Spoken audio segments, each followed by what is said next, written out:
김성수의 대중문화 읽기.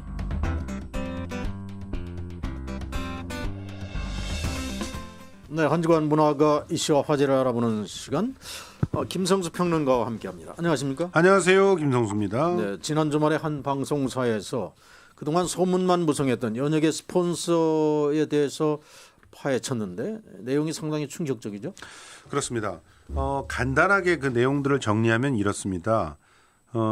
연예계 주변에 연예계와 아주 밀접한 그런 인간관계를 자랑하는 브로커들이 다수 있고, 네. 그 브로커들은 자신들이 회원들을 관리하고 있는데, 그 회원들이 정재계 인사들이라든가 일정한 그 재력을 갖고 있는 전문 직종이라든가 심지어는 정치권까지 이렇게 회원들을 관리하고 있다는 거예요.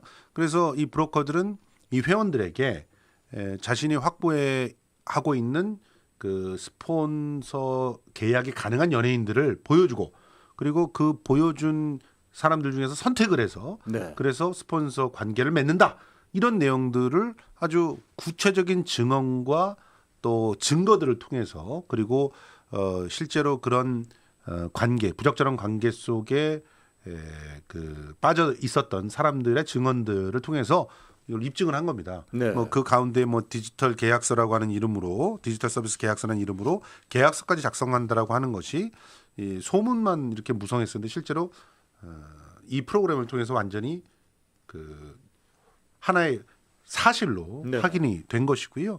이제 그 가운데서 이제 몇몇 실명들이 거론되는 게 이렇게 그 음성 변조 처리가 됐지만, 네. 많은 시청자들이 그 실명 리스트를 공개하라라는 그런 요구가 빗발치기도 하는 등 아직까지도 그 상당히 큰 반향 속에서 이 프로그램이 마무리를 한 것은 사실입니다. 네. 말씀하신 대로 특히 그 출연자들의 육성과 인터뷰 이런 것들이 실려서 더욱더 어떤 사실성을 높여줬고 더욱더 충격을 줬는데, 10대 배우 지망생이 이 스폰서 제안을 받았던 경험을 털어놓기도 했죠. 예, 그렇습니다. 이 지망생 같은 경우는 자신이 오디션에 가서 당했던 일들을 고스란히 이제 증언을 했는데요. 네. 오디션에서 사실은 성추행을 당했고요. 그리고 언어적인 희롱들이라고 표현할 수 있겠죠. 언어적인 희롱들, 뭐 가령 뭐 반드시 남자를 알아야 된다, 뭐 노출은 기본이다, 너 남자랑 잡았을 거 아니냐, 네. 기브앤테이크다, 이러면서 일정한 관계들을 받아들이고 거기에 대한 금전적인 보상에 따르고 그런 관계들을 해야만 성공을 할 수 있다는 식의 그런 유혹들을 공공연하게 바로 그 연예기획사 혹은 영화 제작사의 대표라고 하는 사람이 스폰서 역할을 하는 거죠. 사실상 네. 그런 일들이 아주 저변에 그냥 깔려 있다라고 하는 것들이 이제 증언이 됐고요. 네. 이 프로그램에 나와서 증언을 했던 사람들이 여러 명이었어요. 그래서 어떤 여성은 뭐 연예기획사 대표의 그 성적인 어떤 희롱들을 갖다 듣고 연예계에 대해서 굉장히 절망을 했다는 그런 지망생도 있었고, 그리고 아예 해외 원정을 해서 스폰서 경험이 있다라고 하는 그런 여성들도 이제 고백을 했는데요. 특히 이 여성은 만났던 사람이 이 정계와 관련되어 있는 인사라는 뉘앙스가 이제 고백이 됐어요. 네. 그래서 그런 부분들이 굉장히 또 충격을 주기도 했습니다. 자, 모든 연예 지망생들이 뭐 겪는 또는 통과 의례처럼 겪는 이런 것으로 오해 확대돼서는 안 되겠습니다만은 뭐 최근에도 여러 가지 이런 얘기들이 있지 않았습니까? 얼마 전에는 아이돌 여가수 스폰서 제안이 들어왔다고 폭로하기도 했죠, 스스로가. 그렇습니다. 뭐 타이티의 지수 씨였죠. 네. 그래서 이 지수 씨 같은 경우는 아버지가 경찰이었어요. 그래서 수사과정. 예, 수사과장. 그래서 네. 그런 부분들에 대해서 좀 더 민감하고 또 적절하게 대응을 했던 걸로 보입니다. 그 SNS를 통해서 스폰서 제안이 들어오니까 그 부분에 대해서 처음엔 완곡하게 거절하고 나중에는 정확하게 거절을 하고 이후에는 그것을 주변에 알려서 수사로까지 이어지게 하는 그런 원칙들을 갖다 지켜서 대응을 했는데요. 네. 기본적으로 그런 대응들을 굉장히 현명했다고 생각이 들고 다른 연예인들도 그런 대응들을 주변과 함께 그 충분히 습득을 해야 될 필요성이 있지 않나 생각이 듭니다. 근데 처음에 그런 문자들이 오잖아요. 그럼 수치심이라든가 두려움, 공포심 때문에 잘 대응을 하지 못해요. 숨기게 되거든요. 그래서 숨기게 되면 이제 계속 일이 더 커질 수가 있는 것이죠. 자, 연예인과 스폰서의 관계가 가장 떠들썩하게 이 반향을 일으켰던 사건, 바로 장자연 사건 아니겠습니까? 그렇죠. 사실은 그 2009년 3월에 배우 장자연이 스스로 생을 마감했을 때 한국 사회는 함께 분노하고 슬퍼했습니다. 그러면서 술 접대를 강요받고 일종의 스폰서의 관계들을 좀 종용받은 그런 정황들이 있었기 때문에 장자연과 관련돼 있는 성상납 리스트라고 하는 것들이 돌아다녔고요. 그런데 결과적으로 지금 수사를 하고 그 뒤에 처리된 것들을 보면 정말 용두사미구나. 그때 그 구체적으로 거론됐던 사람들 중에서는 유명한 언론사의 대표들도 있지 않았습니까? 그런데 그런 분들은 뭐 다 혐의 없음, 무혐의 이런 걸로 다 빠져나갔고 물론 뭐 그렇다고 해서 그분들이 그런 어떤 일들을 했다라고 단정지어 말할 수는 없겠지만 충분한 조사가 되었는가라고 하는 측면에 대해서는 의혹들이 이제 남아 있는 상황이죠. 그럼에도 불구하고 심지어는 그 프로덕션의 대표까지도 인신 구속은 됐었지만은 그 이후에 충분히 죄의 질에 어울릴 만한 그런 처벌들을 받았느냐 그런 것 같지는 않거든요. 지속적으로 오히려 옥중에서까지 그 자기가 관리했던 옛 소속 연예인들에게 소송을 계속하면서 괴롭히는 그런 모습들을 보였단 말이에요. 결과적으로 그 이 굴레 안에서 무소불위의 어떤 힘을 작용하는 그런 사람들이 있고 그 사람들에 의해서 아주 공고히 이 스폰서와 브로커와 그리고 스폰을 받는 연예인의 이 삼각관계가 공고하게 이렇게 보호되고 있는 그런 상황이 아닌가. 그래서 보이지 않는 그 무서운 힘을 갖고 있는 손 이런 것들에 대해서 좀 더 집중적으로 파헤치지 않아서 안타까웠다. 그런 누리꾼들의 평가가 나온 그런 프로그램이었습니다. 자, 이 방송을 통해서 좀 더 충격적으로 느낀 것은 어떤 강요에 의한 어떤 스폰서와 연예인 관계도 있었지만 본인이 스스로 자발적으로 내가 스폰서가 되겠노라고 나서는 경우도 있었어요. 이게 이제 연예계의 어두운 이면이죠. 일단 기본적으로 인지도가 낮은 연예인들은 활동이 뜸할 수밖에 없어요. 활동이 뜸하면 생활고에 시달릴 수밖에 없죠. 그러다가 이제 뭐 생활고 때문에 죽음을 쓸쓸하게 맞게 되는 사람들도 우리가 눈에 보이지 않았습니까? 자살을 선택하는 연예인들도 우리가 많이 봤지 않습니까? 그러니까 살아남기 위해서 그래서 그걸 선택했다라고 하는 이 프로그램 안에서의 한 연예인의 지망생의 고백이 있었거든요. 그 고백이 남다르게 들려왔던 것이죠. 그러니까 결과적으로 우리 그 연예 산업이라고 하는 게 굉장히 기형적 구조에 놓여 있고 그 기형적 구조 자체가 스폰서와 스폰서를 받는 연예인들을 양산하는 그리고 그 가운데서 또 돈을 뜯어내가는 브로커들까지도 양산해내는 그런 구조다 이렇게 볼 수가 있는 거죠. 만약에 연예 지망생들이 물론 고통은 겪겠죠. 고통은 겪지만 기본적으로 자신이 어떤 활동들을 하려고 마음만 먹는다면 그 활동에 관련돼 있는 비용들을 청구하거나 뭐 어떤 보상받을 수 있는 그런 시스템들이 있다면 최소한 스폰서들의 유혹에 이렇게 쉽게 넘어간다거나 내가 자발적으로 스폰서를 구하러 다니는 그런 일들은 막을 수 있지 않겠습니까? 자, 연예인의 성과 돈의 관계 얘기인데 결국은 근데 스폰서와 성상납 이거는 어떤 차이로 봐야 됩니까? 구분을 해야죠. 실제로 성상납이라고 하는 것은 힘을 갖고 있는 갑에 의해서 을이 일방적으로 성적인 착취를 당하는 상황입니다.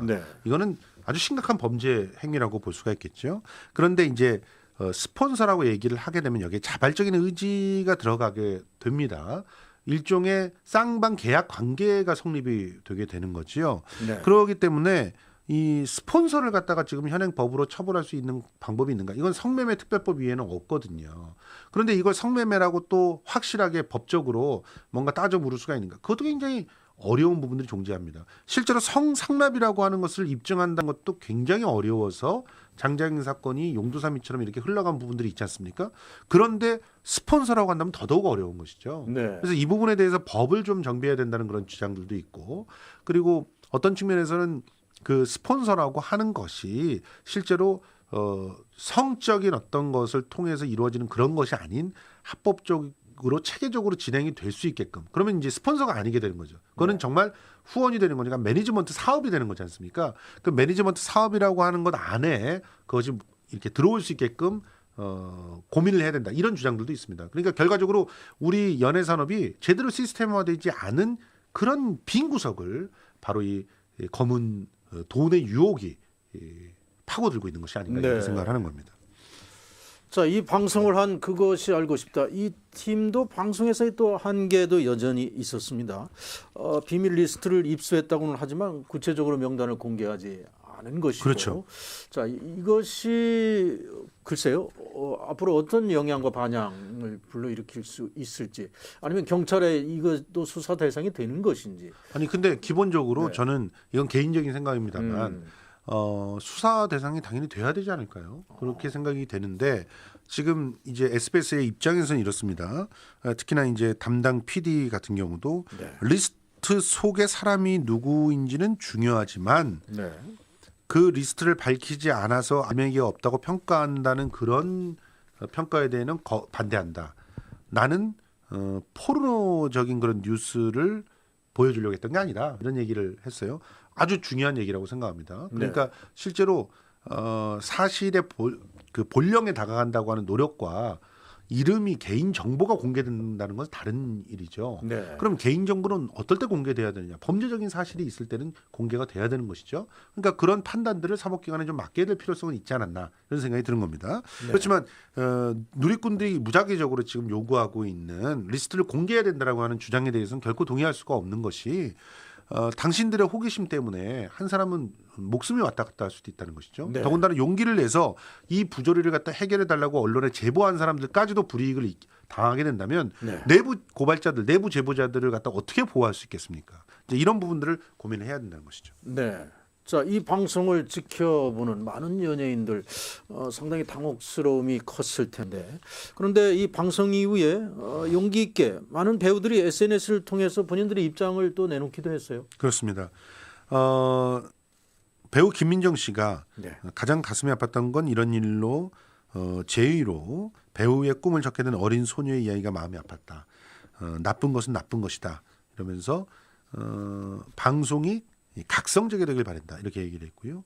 배우 황승원 씨도 역시 한때의 반짝임을 위해서 욕망의 제물이 되지 않기를 바란다라고 얘기를 하면서 마무리를 졌고 배우 한상진 씨 같은 경우도 아무렇지도 않게 내 동료나 후배들 지망생들을 돈으로 쉽게 사고 팔 수는 없다. 매일 그 묵묵히 걸어가고 있는 가난하지만 자기의 그 꿈을 위해서 헌신하는 배우들이 많다 이런 얘기들을 갖다 하고 있습니다. 일부의 일을 전체인 것처럼 생각해서는 안 된다. 그러니까 부분을 아주 무작위로 일반화하는 그런 오류를 겪어서는 안 될 것이라는 당부들까지 하고 있습니다. 네. 어쨌든 연예계에서 없어져야 할 관행이라고도 보여지는데 이 스폰서 문제가 없어지기 위해서 가장 시급한 점은 뭐라고 봅니까? 저는 연예 매니지먼트 사업 전반이 좀 더 투명해지고 좀 더 체계화돼야 된다고 봅니다. 그리고 많은 부분들을 공개를 하면서 그런 그 공개들이 존중하는 그런 사회가 돼야 된다고 보거든요. 너무나 많은 영업 비밀 안에서 우리가 오히려 더 피해를 보고 있는 그런 상황들이 있지 않나 생각을 해보면서 이 연예계 옆에서 기생을 하게끔 하는 것은 연예 산업 자체가 자초한 면들이 좀 있긴 하다. 그거는 그렇지만 그 연예 산업에 종사하고 있는 개개인들의 몫이 아니라 어떻게 보면은 연예 산업을 이끌어 나가는 강자들의 또 몫이다. 이렇게 생각이 들어요. 그러니까 거대 엔터테인먼트 회사를 꾸리고 있는 사람들서부터 또 방송사 관계자들, 제작진들서부터 정말 투명하고 공정하게 모든 사업들을 진행을 하려고 하는 노력들과 또 꾸준히 이런 그 산업을 갖다 투명하게 만들려고 하는 노력들을 견주해야 되고요. 그런 것들을 하지 않고 뭔가 그야말로 뒤에서 자기네들끼리의 리그를 만든다고 하면 그 옆에 반드시 이런 스폰서라든가 또 그 브로커들이 기생하게 된다 이렇게 말씀드리고 싶습니다. 네, 그 큰 힘을 발휘하는 어둠의 세력도 문제지만 연예는 그래도 대중들에게 가장 사랑을 받는 존재들 아닙니까? 연예인 그렇죠. 본인들의 어떤 자세도 중요하다고 봐야 되겠죠. 그렇죠. 연예인 본인들의 자세도 무엇보다 중요하죠. 자기 자존심을 지키려는. 그런데 저는 항상 이렇게 약자들에게 자꾸 책임을 묻는 그런 사회는 건강한 사회가 아니라고 생각이 들어요. 네. 분명히 성을 사고 파는 그런 일들이 있다면 사는 사람이 강자가 되거든요. 네. 지금 이 스폰서 같은 경우도 스폰서와 브로커들이 강자거든요. 스폰을 받는 연예인들은 상대적으로 거기에 희생되고 있는 부분들이 큽니다. 네. 그 사람들에게 똑바로 살아라고 얘기하기 전에 그 사람을 갖다가 돈이 아무리 많다고 해도 그 돈으로 사람을 살려고 하는 짓들은 하지 마라라고 얘기를 하는 것이 더 먼저고 네. 그 중간에 약한 처지에 있는 연예인들의 입장을 이용해서 자신의 돈벌이 수단으로 만드는 그런 브로커들 근절돼야 된다고 생각을 합니다. 그런 사람들이 포주와 똑같은 것이잖아요. 오히려 포주보다 더 악랄한 표현들도 나왔는데요. 그런 부분들에 대해서도 사회가 정확하게 경종을 울릴 수 있어야 된다고 봅니다. 자, 이번에는 그러면 스크린의 강자, 네, 배급사, 네, 유통사, 스크린 독과점 얘기를 좀 해봐야 되겠는데요. 예.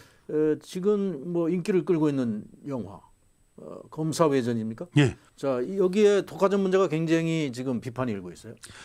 실제로요. 이 영화가 지금 800만을 돌파했어요. 근데 이렇게 단기 내에 상당한 기세네요. 엄청난 기세죠. 이렇게 단기 내에 800만을 돌파할 때 그럼 견제할 만한 작품이 없었나? 그렇지 않습니다. 칸에서 주목을 받았던 자객 서분낭이라는 작품도 있었고요. 네. 저는 그 캐롤이라고 하는 외국 영화를 얼마 전에 봤는데 정말 좋았어요. 사실 영화를 갖고 뭐 누가 더 좋다 뭐 상품의 질과 우월 이걸 얘기하기는 어렵겠지만 최소한 더 많은 생각을 하게끔 해주는 영화가 캐롤이란 영화였다는 데는 저는 주저함이 없는데 네. 근데 그 캐롤이란 영화를 보기 위해서 저는 굉장히 고생을 했어야 됐거든요.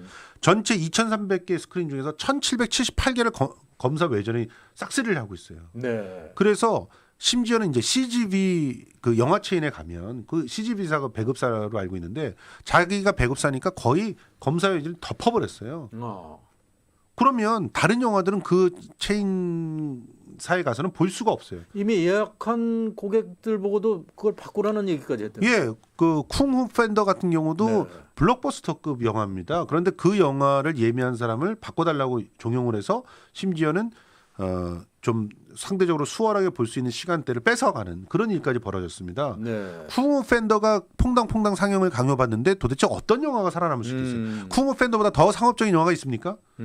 그런데 이런 일들이 벌어지는데도 스크린 독과점의 문제를 지적하지 않는다는 건 부도덕한 것이다. 그러면 우리가 흔히 이 1,000만 관객 시대를 지금 자랑하고 있는데 네. 사실 1,000만 관객이라는 것도 거의 그 스크린 독과점에 의해서 만들어진 기록들 아닙니까? 그렇습니다. 그러니까 지금 전체 스크린 중에서 75%를 한 영화한테 몰아주는 이런 살인적인 구조는 없어져야 되는 것이죠. 네. 실제로 지금 많은 사람들은 이 스크린 독과점 얘기를 할 때 구체적인 안에 내부 세부 내용까지 모르시는데 실제로 세부 내용들을 알게 되면 더 기가 막힌 일들이 벌어지는 거죠. 뭐 가령 동일한 조건에서 그 동일하게 개봉을 아예 못하게 되는 것이고요. 네. 특정한 대기업 배급사의 작품들이 우선적으로 선택되고 우선적으로 좋은 시간을 받는다는 것 때문에 얼마 전에도 CJ하고 그 롯데 같은 경우가 추징금을 받기도 했습니다. 공정거래가 아니었다는 걸로요. 55억 원이나 받았어요. 네. 그러니까 이런 일들이 자행되고 있는 것들은 분명히 특정한 영화한테 스크린을 몰아주고 있다는 것이고요. 그래서 그걸 막을 수 있는 제도들이 많이 대안으로 제시되고 있습니다. 네. 한 영화가 전체 스크린의 반 이상을 차지하지 못하게 하는 규제라든가 혹은 미국같이 개봉 초기에는 배급사에게 8 정도를 분배해주고 그다음에 4주 정도 되면은 반 정도를 분배해주고 4주 이상을 걸게 되면은 극장에게 많이 분배해주는 이런 분배의 그 효율화를 따라서 네. 좀 더 오랫동안 한 영화를 걸게끔 만드는 게 더 유리하도록 만들어준다면 최소한 영화관에서 걸지도 못하고 사라지는 영화는 없어지지 않겠느냐 하는 그런 주장들이 나오고 있는 것입니다. 네. 오늘 말씀 잘 들었습니다. 고맙습니다. 고맙습니다. 지금까지 김성수 평론가였습니다.